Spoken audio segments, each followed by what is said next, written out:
এদিকে আমি রান্না বসিয়েছি, আর এদিকে না এই কাপড়ের ব্লাউজ পিসটা কেটে রাখবো, ব্লাউজটা বানাবো বিকেলের দিকে। তো কাপড়টা না দেখো ছিঁড়ে গেছে, যাবে কীভাবে ছিল বুঝতে পারলাম না। এই দেখো, দেখেছ কিছু মনে হয় লাগছে হলো।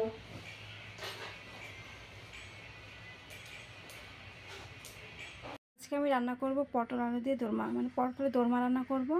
আর এখানে আছে কি বলতো, পটলের চোচা, আলুর চোচা, পেঁয়াজ আর লঙ্কা আর কালো জিরা ভাজা, এই সবগুলো আমি বাটা করব। কড়াই তেলটা গরম হয়ে গেছে, এখন আলুটা আর পটলটা দিয়ে দিব। আর আমি কিন্তু রান্না কিন্তু তোমরা বলো না যে আমি রান্না শেখাচ্ছি, আমি রান্না শেখাচ্ছি না, আমি কিন্তু সেরকম রান্না পারি না। তাও যতটুকু পারি যেরকম করে পারি বাড়িতে আমি এভাবে করে রান্না করি। আর পটলের দোরমাটা আমার দিদা রান্না করতো, খুব টেস্ট করে রান্না করতো। তো আমার দিদার মতো করে না আমি রান্না করছি পটলের দোরমাটা। নতুন যারা আমার চ্যানেলটা দেখছো, ইউটিউব থেকে দেখে থাকলে আমার চ্যানেল সাবস্ক্রাইব করে দাও, আর যদি ফেসবুক থেকে দেখে থাকো আমার চ্যানেল ফলো করে দাও।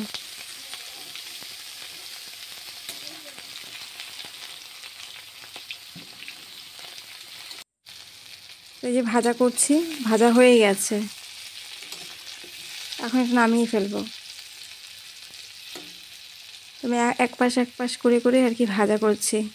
আলুটা কি হয়েছে জানো, পটলটা ভাজা হয়ে গেছে, পরে আমি আলুটা দিয়েছি, ওর জন্য আরেকটু ভাজা করছি আলুটা। পটলটা ভাজা হয়ে গেছে, তো এখন নামিয়ে ফেলবো।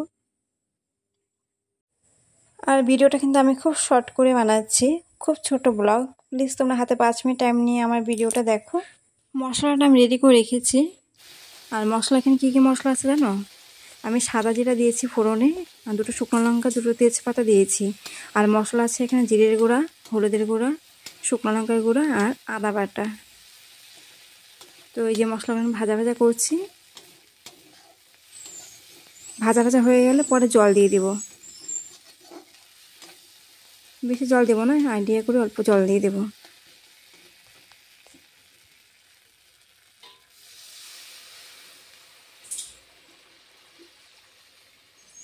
জল দিয়ে দিচ্ছি।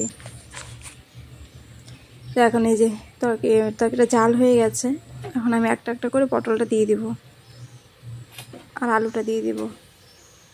তো দেখো ছিটা পড়ছে গায়ের মধ্যে, আমি একবারে ঢেলে দিলাম। এইভাবে করে না আমার দিদা রান্না করতো। তারপর নামানোর আগে আগে অল্প পোস্ত বেটে দিয়ে দিত, তো আমি কিন্তু তাই করব,